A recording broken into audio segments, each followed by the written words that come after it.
One quiet afternoon in a suburban Atlanta park, a young black boy living with his blind grandmother sat reading on a worn bench when he suddenly heard a fierce growl. A large dog had broken loose and was charging toward a little girl. Without hesitation, he ran toward her, using his body to shield her, and was severely injured. What he didn't know was that the girl's father was a famous musician who would turn his quiet act of bravery into a song that moved an entire nation. Before we dive in this story, let us know where you're watching from. We'd love to hear your thought. It was a quiet afternoon in the outskirts of Atlanta. The kind that hung in the air like a soft lullaby, with golden leaves twirling gently from the tired arms of maple trees and settling onto the winding path of the old city park. The park was never busy at that hour, just a handful of elderly folks on their slow walks, some children accompanied by their nannies, and the occasional jogger moving through with headphones in. But tucked away near the corner bench, just under the large oak tree that shaded more stories than anyone ever bothered to count, sat a boy who came every afternoon like clockwork. His name was Malik, a slender, thoughtful 11-year-old with skin like polished mahogany and eyes that shimmered with an intelligence far beyond his years. He wore hand-me-down clothes, clean but faded at the seams, and always carried a worn leather book with curled pages and scribbled notes in the margins. That day, like many others, he sat cross-legged on the bench, reading aloud quietly for his grandmother, Miss Loretta, who was blind, but claimed she could see the soul of a story just fine, as long as Malik was the one reading it. Miss Loretta had raised Malik since he was 3, after the sudden loss of his parents in a car accident on a rainy night he barely remembered. Her hair was silver, like the hush of early dawn, and though she walked slowly with a cane, she carried herself with the quiet strength of someone who had seen hardship, and had learned to greet it without bitterness. Each afternoon Malik would guide her carefully to their bench, narrate from whatever book he had picked from Consequence Church thrift store that week, and then help her home before dark. They didn't have much, just a small wooden house at the edge of the neighborhood in a backyard with overgrown marigolds. But they had ritual, and they had each other. Not far from where Malik read, a little girl with golden curls was hopping across stepping stones near the fountain. She was no more than 8, dressed in a pale yellow dress and tiny white sneakers that sparkled like new pennies. Her name was Lily Whitmore, and though she had just moved into the neighborhood 2 weeks ago, she had already become something of a mystery to the other children who rarely saw her outside. The truth was her father, James Whitmore, a world-renowned musician who had disappeared from the public eye after the passing of his wife, had brought her here to escape the noise of the world and the ache of a house that echoed too loudly with memories. Lily had seen Malik before, once from the car window when they passed the park, another time from the balcony of their rented house that overlooked the southern edge of the woods. There was something about the way he held the book, the way his voice carried like music when he read aloud to Miss Loretta, that made her inch closer each day, hiding behind benches, pretending to chase butterflies, anything just to listen a little longer. She liked how he pronounced the words carefully, like he knew each syllable had a heart, and though they had never exchanged more than a glance, she had decided in the secret chambers of her young heart that he was like the boys in the fairy tales her mother used to read, quiet, noble, and maybe, just maybe, a little magical. That afternoon, as the sun dipped lower and painted the park in hues of amber and rose, Malik was reading a passage about a brave knight who saved a village with nothing but courage and kindness. Lily, not far away, sat cross-legged on the grass, pretending to stack acorns, but her ears were tuned entirely to his voice. Miss Loretta, smiling softly, tilted her head back as if watching the clouds, though she could no longer see them. The breeze rustled gently, the world at peace, and for a moment time felt like it had curled up for a nap. But the stillness would not last. Not all stories wait for their chapters to be turned gently. Some arrive with a growl, and that growl was closer than anyone realized. The growl rose up from the other end of the path, low and guttural at first, like the warning hum of a storm just past the horizon. It pierced through the hush of the park with the sharpness of something unnatural, jarring, out of place, and Malik instinctively lowered his book and turned his head slightly, brows furrowed. Miss Loretta lifted her face, her smile faltering, her voice barely above a whisper. "Malik, what is that sound?" But Malik didn't answer right away because his eyes were already scanning the distance, locking onto the blur of motion near the hedge where the walking trail curved sharply behind the fountain. What he saw made his breath hitch. A massive Rottweiler, muscles taut like wire and eyes wild with panic, had slipped its leash, likely from one of the gated homes nearby, where people bought dogs for security more than companionship, and now barreled through the path with no sense of direction, a loose chain swinging from its collar and foam flecking the corners of its mouth. Several grown-ups scattered without hesitation, grabbing their children, knocking over coffee cups and plastic bags in the rush. The few pigeons feeding near the benches took to the air in one explosive flutter. But amid the sudden chaos, one figure remained frozen. Small, wide-eyed, utterly unaware of the danger storming toward her. Lily. She had stood to get a better look at the squirrels in the brush when the world around her erupted. She turned just in time to see the dog's charging form, and her body stiffened as if fear had welded her shoes to the ground. Her mouth opened, but no sound came out. Her arms hung limp at her sides. She didn't scream. She didn't run. She simply stared. Malik didn't think. He didn't look around to see who else might move. Didn't call out for help. Didn't hesitate for even half a breath. He dropped his book, the pages fanning out onto the grass like broken wings, and took off down the path, his sneakers slapping against the concrete with frantic rhythm. Miss Loretta called after him, confusion and panic blending in her voice, but it was already too late. Malik was moving with the raw, unfiltered force of instinct, the kind of courage that doesn't wait to be named. He reached Lily just as the dog lunged, its paws leaving the ground in a feral arc, teeth bared, growl now a deafening roar. He did not shield himself. He turned sideways and threw his arms around Lily, twisting his body so hers would be buried safely behind him. The impact came a second later. A blow so fierce it knocked the air from his lungs and sent both children tumbling to the grass, but Malik never let go. He rolled once, twice, until his back hit the base of the fountain, and the dog's jaws sank into his forearm with a force that ripped a scream from his throat. Pain shot up his arm, searing and electric, but he locked his jaw and tightened his grip around Lily. She was trembling now, clinging to his shirt, sobbing into his chest, too scared to open her eyes. The dog snarled and pulled, trying to free its teeth, tearing deeper with each jerk. Blood soaked through Malik's sleeve and dripped onto the grass. His vision blurred, his ears rang, but he didn't let go. He shifted to keep the animal from reaching Lily's face, curling tighter, gritting his teeth so hard he thought they might crack. Somewhere in the chaos, someone shouted for help. Someone screamed for animal control. Feet pounded the path as adults scrambled and hesitated, and then finally a sharp whistle cracked through the air, followed by the heavy thud of running boots and the clatter of a pole snapping open. A uniformed park ranger appeared with a catch pole, and within seconds the loop snared the dog's neck and yanked it back with effort. The beast howled, fought, then was dragged away, leaving behind a trail of red drops and a silence thick with breathlessness. Malik lay still for a moment, his face pale, chest rising and falling in shallow gasps, while Lily, still pressed to him, cried out his name, though she had never spoken it before. Malik! Malik! She whispered between sobs over and over, her voice cracking with the kind of guilt only children know. Guilt for not moving, for being small, for needing to be saved. He looked down at her, lips parted, eyes heavy but kind, and managed a faint smile. You're okay now. That's what matters. And then his head dropped back, eyes closing, the world fading into the sound of sirens echoing through the trees. The last thing he heard was Lily's voice calling his name, like a thread tying him to the waking world. The hospital room was quiet, except for the soft beeping of monitors and the rhythmic hiss of the oxygen valve beside the bed. The kind of ambient sound that lingers like a hush in a church long after the congregation has gone.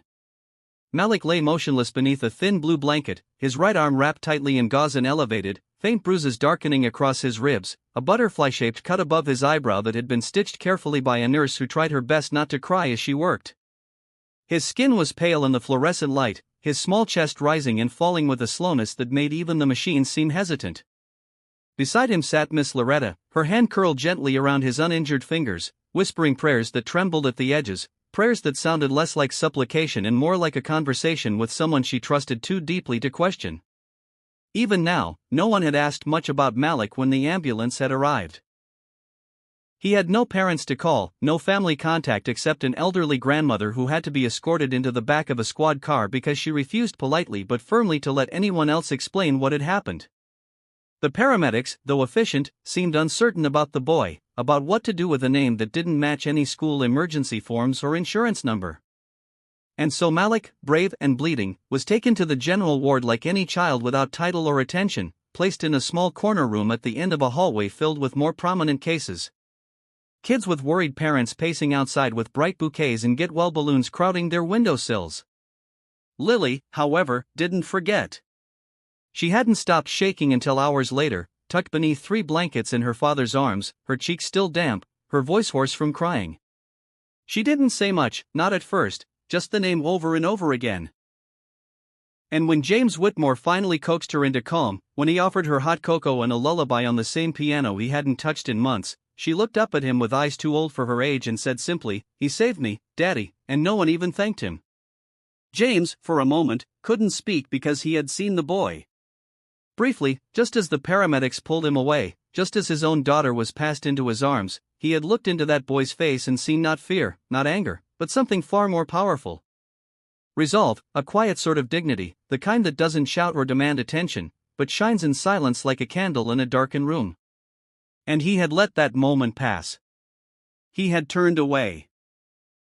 That night, James sat alone in his study, the fire long since gone cold, holding the note Lily had scribbled on her drawing pad, the one with the crayon sketch of a boy with curly hair and a torn sleeve, arms wrapped protectively around a little girl with pigtails and frightened eyes.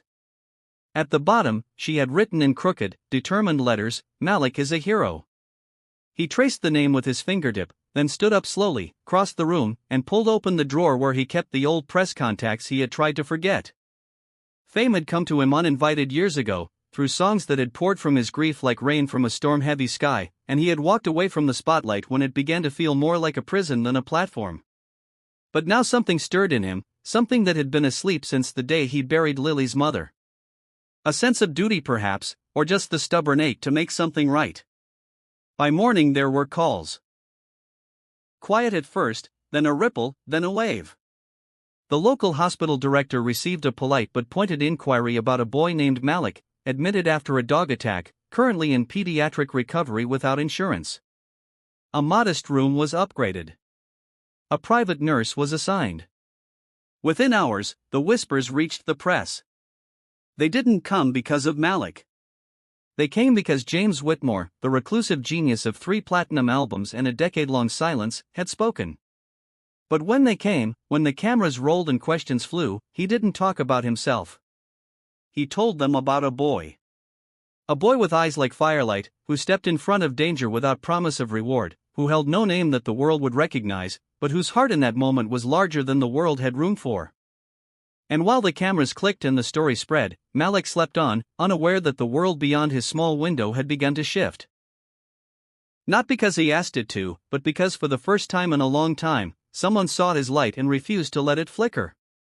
Malik awoke 2 days later to the sound of rain tapping gently against the hospital window. The kind of soft, rhythmic drumming that made the world feel far away and almost forgiving. His arm ached, not sharply, but with the heavy dullness of something healing, something bruised, but still here, still his. For a long moment, he didn't move. He let the strange quiet settle in, so different from the creaking floors of his grandmother's house, the rustle of newspaper pages, the distant radio playing gospel hymns from another room. Then faintly he heard her voice, not from a corner seat as he expected, but directly beside him, steady and warm like always, except now with a rasp of emotion she rarely allowed to show. "You came back to me, baby," Miss Loretta whispered, her fingers brushing through his curls with that trembling touch of someone who had learned to love carefully because life had taken too many things too soon. "I knew you would. I told them all you would." He turned his head slowly, still groggy, and saw her face, a little older than he remembered, maybe a little more tired, but smiling, radiant, even in the sterile white of the hospital light. He smiled back, weakly, but real. He wanted to ask what happened, if Lily was okay, if the dog was gone, but the words tumbled over each other in his throat, and all he could manage was a whisper of, "Are you all right?" Miss Loretta laughed then, a watery laugh that ended in a sniffle, and nodded. "I am now." But what surprised Malik more than the machines, more than the room that smelled too clean to be home, was the large envelope sitting on the table near his bed. And beside it, a stack of cards, some folded in construction paper, others glittered and drawn in crayon, all addressed in different, sometimes clumsy handwriting, to him. "Open it when you're ready," said a voice from the doorway, calm and rich like velvet worn smooth with time. Malik turned his head and blinked, unsure if the medication was making him dream. Standing there with his hands folded and eyes soft with something that looked like reverence was a man he had seen before, on CD covers, in television clips at the barbershop, in posters half-peeled on the walls of old record stores, James Whitmore. But he wasn't dressed like a celebrity. No tailored suit, no entourage, no designer sunglasses, just a man in a gray sweater and a look that said thank you in more ways than words could carry. "I'm sorry I didn't come sooner," James said, walking slowly toward the bed. "I wanted to. I just didn't know how to say what needed saying." He paused and then gently placed a small cloth-wrapped object on Malik's nightstand. "That's a recorder," he explained. "My daughter said you like stories. This one tells yours." And before Malik could ask what he meant, James tapped the top of the device, and it played not music, but Lily's voice, soft and a little shaky, describing what had happened. How Malik had shielded her. How he didn't run, didn't scream, how he wrapped his arms around her and said it would be all right, even when he was bleeding. Malik turned away, embarrassed, not used to being spoken about, especially not with admiration. But James leaned in, his voice low and certain. "You're the bravest boy I've ever known, Malik. Braver than I ever was at your age. My daughter is alive because of you, and the world needs to hear about it." At that, he gestured toward the cards. "They're from people all over. Some don't even know your name yet, but they will." Malik opened one with trembling hands. It was from a boy in Nebraska who had read about him in the paper and wrote, "I wish I could be as brave as you someday." Another was from an elderly couple in Montana, "Thank you for reminding us what courage really looks like." And another, scribbled in crayon from a girl named Emily, "You're my hero. When I grow up, I want to be like you." As the rain continued outside and nurses passed quietly in the hallway, Malik sat with the cards in his lap, the words sinking in slowly like warmth spreading through frostbitten hands. Miss Loretta leaned closer and kissed his forehead, whispering, "Sometimes the world sees you when you least expect it." And in that moment, with a soft hum of gratitude surrounding him, Malik did not feel small. He did not feel forgotten. He felt, perhaps for the first time in his young life, seen, and more than that, honored. In the days that followed, the hospital no longer felt like a place of cold bed sheets and quiet suffering, but rather something softer, like a threshold, like the pause in a song just before the melody changes. Word of Malik's bravery spread far beyond Atlanta's sleepy neighborhoods, carried by whispers that turned into news segments, which turned into radio tributes and morning talk show mentions. But none of that changed how Malik woke up each morning, still startled at first, still unsure why so many people now knew his name. The room began to fill, not just with flowers and cards, but with faces. Nurses who came in just to check on him, even when he didn't need checking. A janitor who brought him extra pudding and told him he reminded him of his grandson. And once, a woman who cried just from seeing him and whispered something about hope being real again. Malik never quite knew how to respond to any of it. He didn't feel like a hero. He didn't know what heroes were supposed to feel like. All he knew was that he had seen someone in danger, and his feet had moved before his mind could reason otherwise. It hadn't been courage, at least not the kind people talked about on television. It had been instinct, maybe love, or maybe something quieter and more mysterious, what Miss Loretta once called doing right when no one is watching because your soul won't let you do wrong. And then came the afternoon that changed everything. James Whitmore returned, not alone this time, but with Lily in tow, her small hand tucked in his, her blonde curls pinned back with a clip shaped like a bluebird. She clutched something to her chest, something wrapped in paper that looked like it had been folded and refolded many times. They entered the room gently, almost reverently, as though stepping into a sanctuary. Lily approached the bed slowly, shy now, her eyes wide and searching, and for a moment neither she nor Malik said a word. Then, without prompting, she stepped forward and handed him the bundle. "I made it for you," she said, her voice soft but steady. Malik peeled back the paper and found a cape, a hero cape, hand-stitched with crooked lines and colorful patches, clearly cut from one of her father's old concert t-shirts. Across the back, in glittering blue and uneven letters, it read, "My hero." "I didn't know your favorite color," she added quickly, "so I just used all of them." Malik looked at the cape, then back at Lily, and for a moment his throat felt too tight to speak. He nodded gently, then reached out his uninjured hand to take hers. she squeezed it without fear this time. There was something unspoken between them now, a thread that bound without needing words. A child's gratitude and another child's sacrifice wrapped together in something sacred. James cleared his throat, then smiled. A real smile, the kind that reached into his eyes and chased out the long-held sorrow that had lived there since his wife's death. "We were hoping," he began carefully, "that when you're strong enough to leave here, you might consider joining us on stage for something special." He paused, watching Malik's puzzled expression. "I've written a song, Malik. About that day in the park, about you. It's not just music. It's a message.